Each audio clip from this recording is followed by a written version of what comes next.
Doctor Deepak Singh, allied science specialist. आज हम एक टॉपिक डील कर रहे हैं जो कैंसर का है पार्ट, कैंसर का ही टाइप है, बेसल सेल कार्सिनोमा। यह एक स्किन कैंसर है। इसको हम शॉर्ट में बीसीसी बोलते हैं और इसको हम रोडेंट अल्सर भी कहते हैं। क्यों कहते हैं, इस सारी बातें पे हम लोग चर्चा करते हैं। सबसे पहली बात है कि जो बेसल सेल जो बोला गया है, एपिडर्मिस में हम जानते हैं कि इस जो स्किन है, स्किन के एपिडर्मिस में जो बेसल सेल जिसको हम बोलते हैं स्ट्रेटम जर्मिनेटिवम कहते हैं, है ना। स्ट्रेटम जर्मिनेटिवम जिसको हम बोलते हैं, स्ट्रेटम बेसलिस भी कहते हैं इसको हम। तो स्ट्रेटम बेसल लेयर को ही स्ट्रेटम जर्मिनेटिवम कहते हैं। इसी पे क्या होता है ना, मॉडिफिकेशन जब होता है तब स्ट्रेटम स्पाइनोसम होता है। इसी पे जब मॉडिफिकेशन होता है तो स्ट्रेटम ग्रैनुलोसम होता है। इसी पे मॉडिफिकेशन होता है तो लुसिडम होता है और लास्ट में जाकर के यह स्क्वामस सेल ऊपर बनता है, स्ट्रेटम कॉर्नियम बनता है। ऐसे जो सेल बनते हैं, ये सब सेल जो है ना, ये स्किन का एक स्ट्रक्चर है जो इस तरह से स्किन जो है बनता है। ये यहाँ पर स्पाइनोसम हो गया और ये जर्मिनेटिवम हो गया। चलिए, तो ये जो स्किन है एपिडर्मिस का, बेसल सेल में ही इसी में मेलिग्नेंट सेल डेवलप हो जाती है और यही सेल इमेच्योर ग्रोथ होने लगता है और इसी कंडीशन को हम लोग बोलते हैं बेसल सेल कार्सिनोमा। तो यानी क्या बोलते हैं लोग, malignant cell growth, malignant cell develop extra and immature growth in basal cell और of epidermis known as basal cell carcinoma. ये तो पहला बात हो गया। अब दूसरी बात ये कहता है इसमें कि जो स्किन है, देखिए हम शॉर्टली हम बना रहे हैं समझने के लिए, ये समझने बना रहे हैं। जैसे यहाँ पर कैंसर यहाँ पे हो रही है, प्रोलिफरेशन हो रही है। ये जो प्रोलिफरेशन हो रही है, इतना प्रोलिफरेट कर रही है, ये इतना प्रोलिफरेट कर रही है कि प्रोलिफरेट करते करते ये ऊपर के पार्ट को क्या करता है, ब्रेक डाउन कर देता है। तो breakdown of the skin layer कैसे होता है कि सेल ग्रो करते करते करते करते क्या होता है ना कि ये ग्रो करते करते सुपरफिशियल लेयर को क्या करता है ना, ब्रेक कर देता है। यानी नीचे से ग्रो करते हुए सुपरफिशियल ग्रो कर देता है और सुपरफिशियल लेयर को ब्रेक कर देता है, जिसके कारण स्किन जो है ऐसे एलिवेट कर जाता है, ऐसे एलिवेट कर जाता है, ब्रेक डाउन हो जाती है और एलिवेट कर जाती है। तो ब्रेकडाउन होने को बोलते हैं अल्सर, बोलते हैं ब्रेकडाउन होने को बोलते हैं अल्सर। और ऐसे जो एक्सपोज जो कर जाती है ना, ये जो यहाँ से जो अंदर का सेल ग्रो कर करके और ऐसे जो एक्सपोज हो जाता है, और ये जस्ट लाइक जब एक हम लोग देखते हैं ना कि जो रोडेंट एनिमल, जो चूहा या गिलहरी जब वो कुतरता है ना, तो उसका जो कुतरते समय जो आम या अमरूद के में जो शेप बन जाता है, सेम शेप बनता है, यहाँ भी बनता है, यहाँ भी उसी तरह से कुतरने जैसा बनता है। इसके नाम से उसको बोला गया है रोडेंट अल्सर, और कोई बात नहीं है। ऐसा बहुत सारे लोग मिसकंसेप्ट ये सोचते हैं कि ऐसा नहीं होता है कि चूहा और गिलहरी के काटने से ये होता है, ऐसा नहीं है। मिसकंसेप्ट कभी नहीं रखना है कि चूहा और गिलहरी के काटने से ये अल्सर हो जाता है, कैंसर होता है।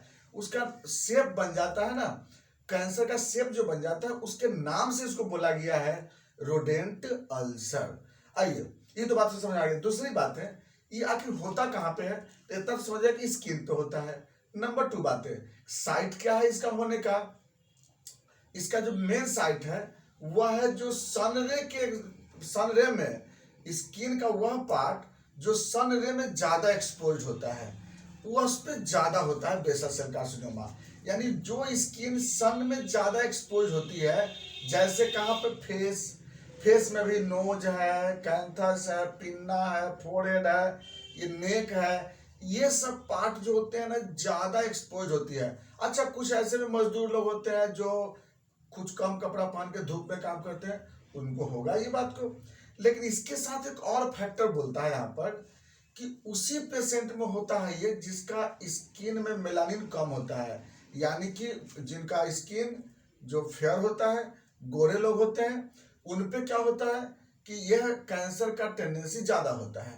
आप बोलेंगे क्यों होता है ज्यादा इस कैंसर की टेंडेंसी, तो देखिए ये कैंसर में ज्यादातर जो कॉज बोला गया है वह है ultraviolet radiation, UV radiation. UV ray का जो फिर जो वेवलेंथ होता है वह कम होता है, लगभग उसका वेवलेंथ होता है 230 या 240 के लगभग वेवलेंथ होती है।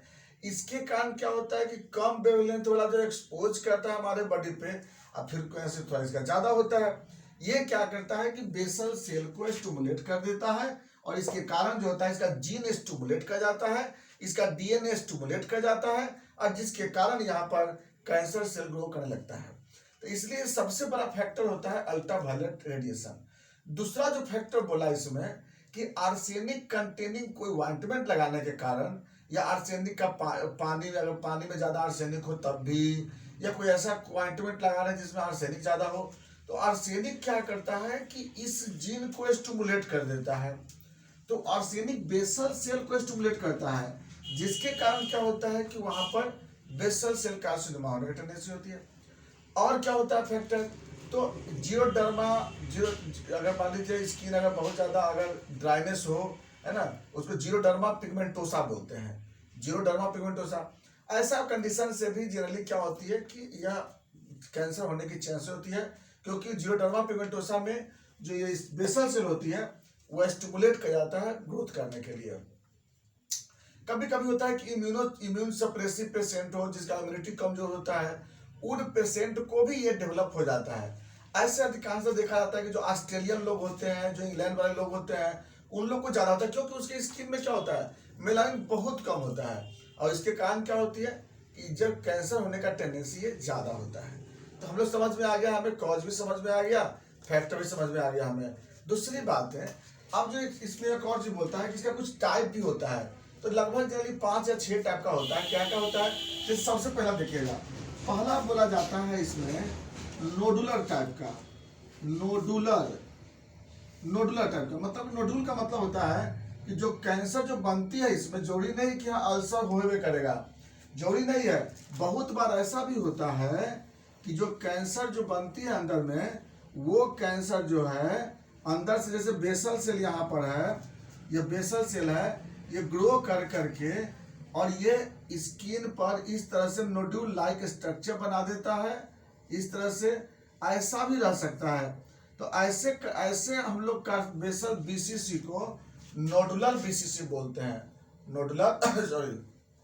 Nodular BCC. हाँ, ये अलग बात है कि इसका अगला स्टेज जो होती है ना, वह रोडेंट अल्सर भी बनता है। आगे यही नोडुलर जो होती है बेसल सेल में कन्वर्ट कर जाती है। तो नोडुलर एक बनता है, नोडुलर में नोड बनता है, हार्डनेस होती है वहां पे। और दूसरी बात है, एक दूसरा जो कंडीशन बनता है वो है पिगमेंटेड वाला है ना, पिगमेंटेड बीसीसी। पिगमेंटेड बीसीसी में क्या होता है कि इसका जो कलर होता है वो थोड़ा क्या होता है, वो डार्क हो जाता है, या फिर किसी में रेडिश कलर हो जाता है। रेडिश क्यों हो जाता है पिगमेंटेड में, क्योंकि टीलेंजेक्टेसिया होती है इसमें। टीलेंजेक्टेसिया का मतलब होता है कि बहुत सारे ब्लड वेसल्स यहाँ पे कॉइलिंग फॉर्म में ग्रोथ कर जाते हैं, है ना। ऐसा भी होता है कि बेसल सेल कार्सिनोमा के साथ साथ कई बार ऐसा होता है कि यहाँ पर ओवर ब्लड कैपिलरी जो होती है, यहाँ पर ओवर ब्लड कैपिलरी यहाँ पर ग्रो कर जाती है, जिसको हम लोग बोलते हैं टीलेंजेक्टेसिया बोलते हैं। तो कभी कभी जो कलर जो बनी गई यहाँ बेसल सेल का यहाँ पे, तो वो कलर कैसा रहेगा, वहाँ पे रेड कलर का रहेगा, नीचे से आएगा ऊपर तक का, तो रेड कलर का मिलेगा उसमें। तीसरा जो नंबर पे आता है वो सुपरफिशियल होता है। तो सुपरफिशियल तो समझ में आ गया, जैसे कहाँ पे होगी, जहाँ स्किन का जो पतला लेयर होगी ना, वहां पर सुपरफिशियल दिखाई देता है। जो पतला स्किन पे होता है वो सुपरफिशियल होता है। तीसरे नंबर पर सिस्टिक टाइप का होता है। तो सिस्टिक में क्या होता है कि यहाँ पर जो बेसल सेल के साथ साथ कुछ डिजेनरेटिव सेल्स भी इसके साथ रहते हैं, है ना। जैसे मान ली सपोज दैट कि बेसल सेल तो है ही, यहाँ पर बेसल सेल के साथ साथ कुछ यहाँ पर डिजेनरेटिव सेल्स भी आ जाते हैं। तो बेसल सेल के साथ डिजेनरेटिव सेल्स भी इकट्ठा हो जाता है, जिसकी वजह से सिस्टिक लाइक अपीयरेंस होती है, इसको हम लोग बोलते हैं सिस्टिक बीसीसी बोलते हैं। और लास्ट जो होती है वो इनफिल्ट्रेटिव होती है। इनफिल्ट्रेटिव बीसीसी में क्या होता है कि इसका जो बेसल सेल जो होती है वह अंदर की तरफ डर्मिस लेयर में इन्वेट रहता है, डर्मिस लेयर में इन्वेट रहता है, यहाँ से ग्रोथ करते हुए डर्मिस लेयर मसल तक, बोन तक चला जाता है। ऐसा भी हो सकता है, लेकिन ये बहुत कम होता है इनफिल्ट्रेटिव वाले। तो ये इस तरह से 5 वेराइटीज का बीसीसी का आपको मिलता है। अब बात आते हैं सिम्टम पे। सिम्टम क्या होता है? तो पहला सिम्टम तो होगा कि चूंकि बेसल सेल कार्सिनोमा है, बेसल लेयर पे है, और उस तरह से क्या होती है कि जो ब्लड वेसल्स को भी एक्सपोज करता है, तो अगर बाय द वे यह अगर रप्चर हुआ, अगर बाय द ओपन है, अगर पाथ इसका सरफेस अगर ओपन रहेगा तो इसमें बार बार ब्लीडिंग होगा यहाँ से। जैसे ये देखिए, सबसे कॉमनेस्ट इस तरह से होती है, रोडेंट बन जाता है, तो क्या होगी ना, बार बार यहाँ से ब्लीडिंग होगी, हर समय ये कंटिन्यू इसमें ओजिंग होते रहेगी। तो ब्लीडिंग होना, ओजिंग होना इसके एकदम प्राइमरी सिम्टम होता है इसमें, है ना। तो इस तरह से क्या होती है। अच्छा, एक और बात है, इसका साइज बहुत बड़ा नहीं होता है, इसका साइज 1 सेंटीमीटर 2 सेंटीमीटर तक ही होता है ना। इसलिए बहुत जल्दी स्प्रेड नहीं करता, बहुत स्लोली ग्रो है, ग्रोथ भी करता है तो बहुत स्लो ग्रो करता है, मेटास्टेसिस होता नहीं है इसमें। तो खैर आगे पहले सिम्टम पहले चलते हैं। तो सिम्टम में क्या होगी, इस तरह से एलिवेटेड स्किन मिलेंगे, इस तरह का होगा, अगर नोडुलर होगा तब भी, सिस्टिक होगा तब भी, ऐसे यहाँ पर आपको क्या मिलेंगे, वहाँ पर आपको स्किन एलिवेटेड रहेंगे ट्यूमर में। दूसरा कि पेन मिल सकता है, यहाँ पर दर्द होता है, और दर्द जो होंगे वो अल्सर पे भी दर्द होंगे और सराउंडिंग एरिया में भी दर्द हो सकता है, वहाँ पे ये मिलता है। नंबर 3, फीवर हो सकते हैं इसमें, है ना, वहाँ से ब्लीडिंग होती है, ये तो हम टेंडेंसी बता दिया आपको।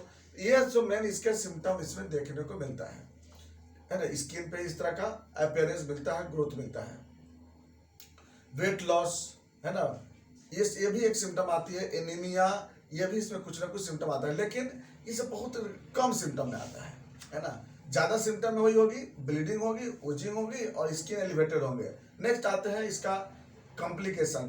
तो कॉम्प्लिकेशन इसमें क्या होती है, मेटास्टेटिस बोले आपको कि बहुत रेयर होती है इसमें। दूसरी बात होती है, ब्लीडिंग की टेंडेंसी हर समय होगी, हेमरेज होगी इसमें कंटिन्यू, ये इसमें कॉम्प्लिकेशन होती है, या सेकेंडरी इन्फेक्शन होने की चांसेस होती है।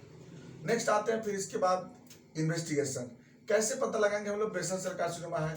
तो इसके लिए हम लोग हिस्टोपैथोलॉजिकल जांच कराते हैं, बायोप्सी करते हैं, और बायोप्सी में हमें मिल जाएगी लियोमॉर्फिक सेल मिलती है इसमें। बेसल सेल क्या होगी, यहाँ पर हाइपरक्रोमैटिन मिलेगी, यहाँ पर बेसल सेल में हाइपरक्रोमैटिन, डेंस क्रोमैटिन मिलेगी इसमें। सेल का क्या होगा, सेल का स्ट्रक्चर ऐसा होगा या कुछ अनडिफरेंशिएटेड मिलेंगे, न्यूक्लियस का साइज बड़ा मिलेगा इसमें, साइटोप्लाज्म कम होंगे। इस तरह से क्या होती है, वहां से हम लोग माइक्रोस्कोपिकली हिस्टोपैथोलॉजी के द्वारा इसको हम लोग जांच करके देख लेते हैं।